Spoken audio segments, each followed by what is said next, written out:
Hello friends, welcome to my channel study for you. So guys, जैसा कि आज जो आपका एसएससी एमटीएस का 14 अक्टूबर के सभी शिफ्टों का एग्ज़ाम हो गया है दोस्तों, जिसका जो है मैं आपको बिल्कुल 100% एक्यूरेट आंसर के साथ जो है इस वीडियो में बताऊंगा। तो देख लेते हैं कि किस प्रकार के जो है आज आपके 14 अक्टूबर के सभी शिफ्टों के एग्ज़ाम में जो है प्रश्न पूछे गए हैं।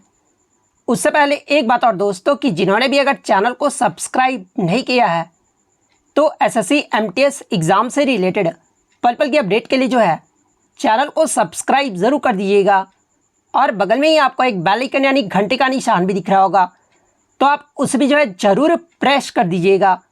तो चलिए वीडियो को स्टार्ट करते हैं।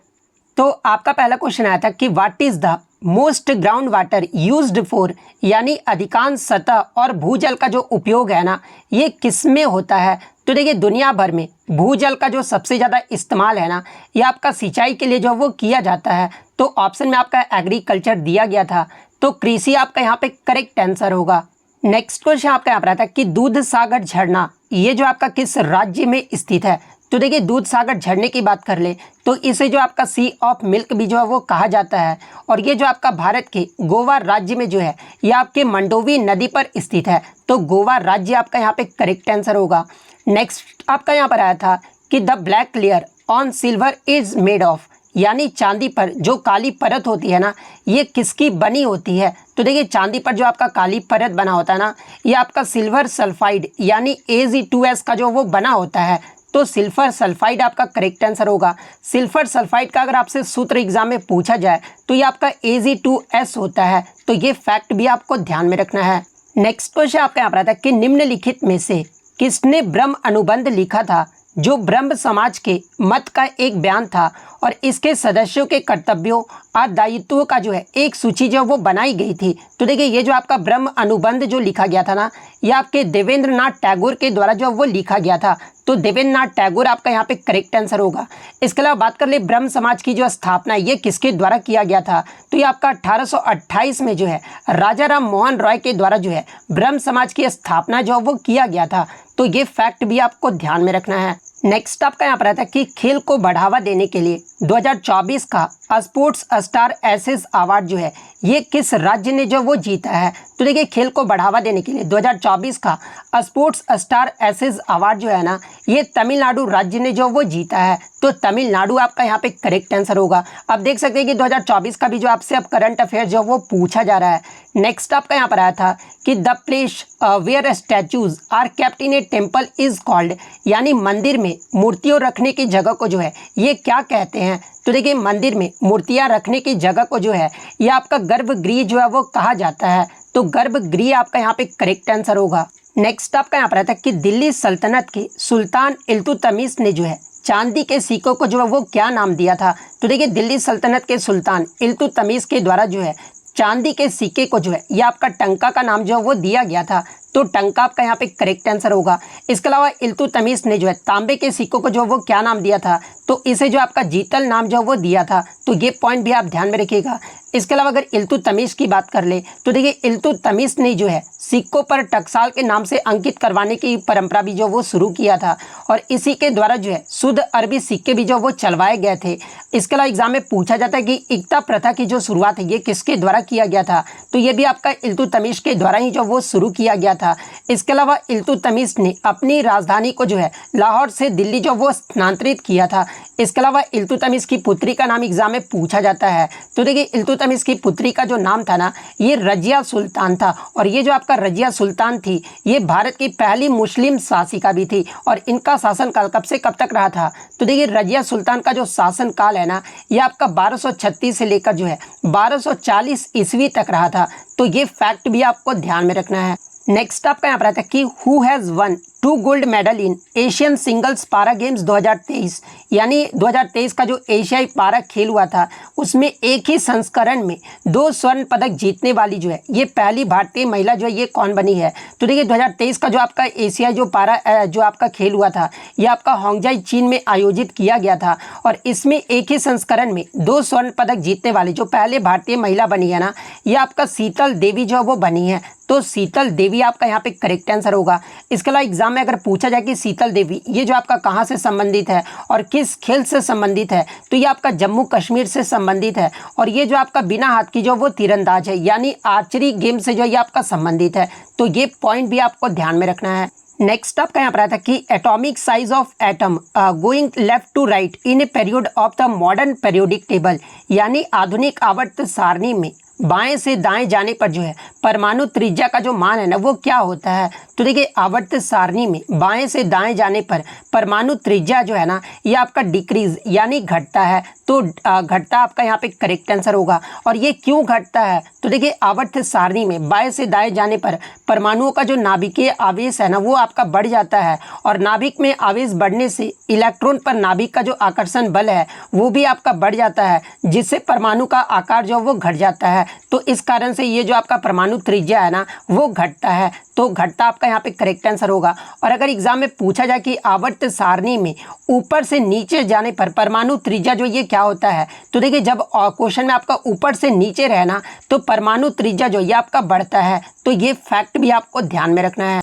नेक्स्ट आपका यहाँ पर आता है कि घोड़ नदी के किनारे कौन सा शहर जो है वो बसा हुआ है। तो देखिए घोड़ नदी के किनारे जो है ये आपका महाराष्ट्र का जो है इनाम गांव जो है वो बसा हुआ है। तो इनाम गांव आपका यहाँ पे करेक्ट आंसर होगा। इसके अलावा अगर घोड़ नदी की बात कर ले तो ये जो आपका महाराष्ट्र के पुणे जिले में बहने वाली जो ये आपका नदी है और ये जो आपका घोड़ नदी है ना ये आपका भीमा नदी की जो है वो सहायक नदी है। तो ये पॉइंट भी आप ध्यान में रखिएगा। इसके अलावा अगर अन्य शहर जो आपके कौन से नदी के किनारे बसे हुए हैं, जैसे कि अगर हरिद्वार के बारे में पूछा जाए तो ये आपका गंगा नदी के किनारे जो है ये आपका बसा हुआ है। दिल्ली की बात कर ले तो ये आपका यमुना नदी के किनारे, लखनऊ गोमती नदी के किनारे, उज्जैन अगर पूछा जाए तो ये आपका शिप्रा नदी के किनारे, वडोदरा जो है ये आपका विश्वामित्री नदी के किनारे, सूरत की बात कर ले तो ये आपका तापी नदी के किनारे है, अहमदाबाद शहर की बात कर ले तो ये आपका साबरमती नदी के किनारे स्थित है, द्वारका की बात कर ले तो ये आपका गोमती नदी, अजमेर जो ये आपका लूनी नदी, कोटा की बात कर ले तो ये आपका चंबल नदी के तट पर स्थित है, अयोध्या की बात कर ले तो ये आपका सरयू नदी के तट पर स्थित है, कानपुर जो ये आपका गंगा नदी के तट पर स्थित है, ग्वालियर जो ये आपका चंबल नदी पर, जबलपुर जो ये आपका नर्मदा नदी पर, श्रीनगर जो ये आपका झीलम नदी पर है, जम्मू की बात कर ले तो ये आपका तवी नदी पर है, फिरोजपुर की बात कर ले तो ये आपका सतलज नदी के तट पर स्थित है, मथुरा की बात कर ले तो ये आपका यमुना नदी के तट पर स्थित है। तो ये सारे फैक्ट जो आपको ध्यान में रखना है। नेक्स्ट आपका यहाँ पर आता है कि नीति आयोग के मुताबिक वर्ष 2022-23 में भारत में बहुआयामी गरीबी में रहने वाले लोगों की संख्या जो है ये कुल कितनी थी। तो देखिए ये जो आपका बहुआयामी जो गरीबी सूचकांक है, राष्ट्रीय बहुआयामी गरीबी सूचकांक है, ये आपका नीति आयोग के द्वारा जो वो जारी किया जाता है। और पहला जो आपका राष्ट्रीय बहुआयामी गरीबी सूचकांक है ये आपका 2021 में जारी किया गया था और यहाँ पर आपका 2022-23 का पूछा गया था। तो इसमें आपके बहुआयामी गरीबी में रहने वाले लोगों की जो कुल संख्या है ना ये आपका 14.5 करोड़ था और ये आपका भारत की कुल आबादी का जो है कितना परसेंट था, तो ये आपका 11% था। तो ये पॉइंट भी आप ध्यान में रखिएगा। तो ऑप्शन में आई थिंक आपका मिलियन में दिया गया था, तो अगर मिलियन में ऑप्शन दिया गया होगा तो 148 मिलियन आपका ऑप्शन में दिया गया होगा। तो 148 मिलियन आपका यहाँ पे करेक्ट आंसर होगा। इसके अलावा अगर एग्जाम में पूछा जाए कि वैश्विक बहुआयामी गरीबी सूचकांक ये जो है कब जारी किया गया था, तो देखिए विश्व में पहला जो बहुआयामी गरीबी सूचकांक है ना ये आपका 2010 में जो वो जारी किया गया था। तो ये फैक्ट भी आपको ध्यान में रखना है। नेक्स्ट क्वेश्चन आपका यहाँ था कि भारतीय संविधान की 7वीं अनुसूची में आपकी 3 सूचियां हैं, जिसमें क्वेश्चन में आपका संघ सूची और राज्य सूची दिया गया था। और तीसरी अनुसूचियां कौन सी है, तो देखिए भारतीय संविधान की 7वीं अनुसूची में जो है आपके 3 सूचियां हैं, जो कि आपका संघ सूची, राज्य सूची और तीसरा जो है ये आपका समवर्ती सूची है। तो यही आपका ऑप्शन में दिया गया था समवर्ती सूची। तो समवर्ती सूची आपका करेक्ट आंसर होगा। नेक्स्ट आपका यहाँ पर आता है कि अंतर्राष्ट्रीय रेत कला उत्सव आमतौर पर जो है ये आपका किस राज्य में आयोजित किया जाता है। तो देखिए अंतर्राष्ट्रीय रेत कला उत्सव की बात कर ले तो ये जो आपका उड़ीसा के पुरी जिले में जो है कोणार्क के चंद्रभागा समुद्र तट पर जो है इसका आयोजन जो वो किया जाता है। तो उड़ीसा आपका यहाँ पे करेक्ट आंसर होगा। और ये देखिए ये जो आपका रेत कला उत्सव है ना ये प्रत्येक वर्ष हर साल जो ये आपका दिसंबर के पहले सप्ताह में जो है इस त्यौहार को जो वो मनाया जाता है। तो ये फैक्ट भी आपको ध्यान में रखना है। नेक्स्ट आपका यहाँ पर आता है कि सामा चकेवा एक पारंपरिक त्यौहार है, निम्नलिखित में से किस राज्य से जो है ये आपका संबंधित है। तो देखिए सामा चकेवा की बात कर ले तो ये जो आपका बिहार राज्य में मनाए जाने वाला जो है एक त्यौहार है। तो बिहार आपका यहाँ पे करेक्ट आंसर होगा। अब देखिए यहाँ पे बहुत सारे बच्चे जो है ये कंफ्यूज रहते हैं, ये आपका सामा चकेवा हो गया, तो बिहार आपका करेक्ट आंसर होगा। जब क्वेश्चन में आपका सिर्फ सकेवा रहे ना कि साकेवा जो फेस्टिवल ये किस राज्य में मनाया जाता है, तब जो आपका आंसर होगा ना वो आपका सिक्किम राज्य होगा। यानी ये जो आपका साकेवा फेस्टिवल है ये आपका सिक्किम राज्य में मनाया जाता है। और यहाँ से एग्जाम में प्रश्न पूछा जाता है कि ये जो आपका साकेवा फेस्टिवल है ये सिक्किम में किस समुदाय के द्वारा जो है वो मनाया जाता है। तो समुदाय का नाम भी आपको ध्यान में रखना है कि किरात खम्बू रॉय समुदाय, यानी मैं लिख के भी बता देता हूँ, किरात खम्बू रॉय समुदाय के द्वारा जो है ये आपका साकेवा त्यौहार जो वो मनाया जाता है। तो ये फैक्ट भी आपको ध्यान में रखना है। नेक्स्ट आपका यहाँ पर आता है कि फरवरी 2023 में सुप्रीम कोर्ट के न्यायाधीशों की जो संख्या बढ़कर है ये कितना हो गया था। तो देखिए सर्वोच्च न्यायालय को 6 फरवरी को जो है ये आपका 5 नए न्यायाधीश जो वो मिले थे, जिससे इसकी न्यायिक क्षमता बढ़कर जो ये आपका 32 जो वो हो गया था। तो यहाँ पर आपका फरवरी 2023 में पूछा गया था, तो 32 आपका यहाँ पे करेक्ट आंसर होगा। वर्तमान में अगर बात कर ले कि सुप्रीम कोर्ट में कितने न्यायाधीश हैं, तो आपके 34 न्यायाधीश हैं, 33 आपके न्यायाधीश हैं और एक आपके जो वो मुख्य न्यायाधीश हैं। तो ये फैक्ट भी आपको ध्यान में रखना है। नेक्स्ट आपका यहाँ पर क्वेश्चन आया था कि रूल ऑफ लॉ ये जो पुस्तक है ना ये किसके द्वारा लिखा गया है। तो देखिए रूल ऑफ लॉ पुस्तक जो है ये आपके टॉम बिंघम के द्वारा जो है वो लिखा गया है। तो टॉम बिंघम आपका यहाँ पे करेक्ट आंसर होगा। नेक्स्ट आपका यहाँ पर आता है कि माई कंट्री माई लाइफ ये जो है किसकी ऑटोबायोग्राफी है। अब आप बोलिएगा कि सर क्वेश्चन रिपीट हो रहे हैं या फिर नहीं, तो देखिए आप ये आपका प्रीवियस शिफ्टों में भी ये आपका प्रश्न पूछा गया था। तो देखिए माई कंट्री माई लाइफ ये जो आपका लाल कृष्ण आडवाणी जी का जो है ये ऑटोबायोग्राफी है। तो लाल कृष्ण आडवाणी आपका करेक्ट आंसर होगा। नेक्स्ट आपका यहाँ पर आता है कि गुलाबो सपेरा प्रसिद्ध कालबेलिया नर्तकी को पद्मश्री अवार्ड से कब सम्मानित किया गया था। तो देखिए गुलाबो सपेरा जो है ये आपके कालबेलिया नृत्य से संबंधित है और इन्हें वर्ष 2016 में जो है आपका पद्मश्री अवार्ड से जो वो सम्मानित किया गया था। तो वर्ष 2016 आपका करेक्ट आंसर होगा। इसके अलावा बात कर ले कालबेलिया ये जो आपका किस राज्य का आपका लोक नृत्य है, तो ये आपका राजस्थान राज्य का जो है एक लोक नृत्य है। और कालबेलिया नृत्य को जो है ये आपका 2010 में जो है अमृत सांस्कृतिक विरासत सूची में भी जो है इसे शामिल किया गया था। तो ये पॉइंट भी आपको ध्यान में रखना है।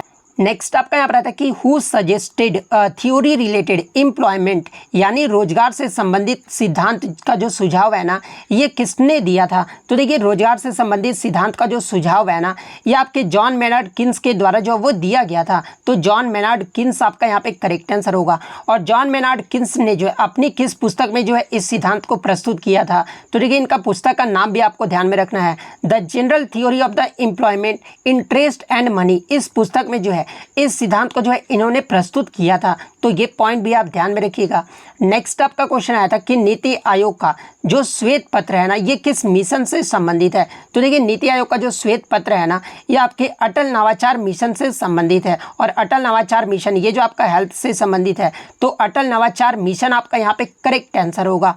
नेक्स्ट क्वेश्चन आपका यहाँ पर आता है कि निम्नलिखित में से कौन सी फसल की जो उगाई है ना ये लगभग 1 वर्ष के समय अवधि में जो वो लगता है। तो देखिए ये जो आपका गन्ने की फसल को तैयार होने में जो है लगभग 1 वर्ष का समय अवधि जो वो लगता है। तो गन्ना आपका यहाँ पे करेक्ट आंसर होगा। नेक्स्ट आपका यहाँ पर आता है कि which of the following is an example of decomposer is an ecosystem यानी निम्नलिखित पारिस्थितिकी तंत्र में एक डिकम्पोजर की भूमिका जो है ये कौन निभाता है। तो देखिए पारिस्थितिकी तंत्र में डिकम्पोजर की जो भूमिका है ना ये आपका कवक और बैक्टीरिया जो वो निभाता है। तो ऑप्शन में फंगस यानी कवक जो वो दिया गया था, तो फंगस आपका यहाँ पे करेक्ट आंसर होगा। नेक्स्ट क्वेश्चन आपका यहाँ पर आता है कि फयाज वसूफुद्दीन डागर ये जो आपके किस शैली के जो है एक भारतीय शास्त्रीय गायक हैं। तो देखिए फयाज वसीफुद्दीन डागर की बात कर ले तो ये जो आपके ध्रुपद शैली के जो है एक भारतीय शास्त्रीय गायक है। तो ऑप्शन में आपका ध्रुपद शैली दिया गया था, तो ध्रुपद शैली आपका यहाँ पे करेक्ट आंसर होगा। नेक्स्ट क्वेश्चन आपका एग्रीमेंट यानी समझौता से जो है आपको जो है वो मिलान करना था। तो पहला जो आपका दिया गया था शिमला एग्रीमेंट यानी शिमला समझौता जो है ये कब हुआ था। तो देखिए शिमला जो समझौता ये आपका भारत और पाकिस्तान के मध्य जो है ये आपका वर्ष 1972 में हुआ था। तो शिमला एग्रीमेंट में 1972 आपका जो वो सही मैचिंग होगा। इसके अलावा पंचशील एग्रीमेंट के बारे में पूछा गया था। तो देखिए ये जो आपका पंचशील जो समझौता हुआ था ना ये भी आपका भारत और पाक के मध्य जो है ये आपका वर्ष 1954 में हुआ था। तो पंचशील समझौते में जो है 1954 आपका जो वो सही मैचिंग होगा।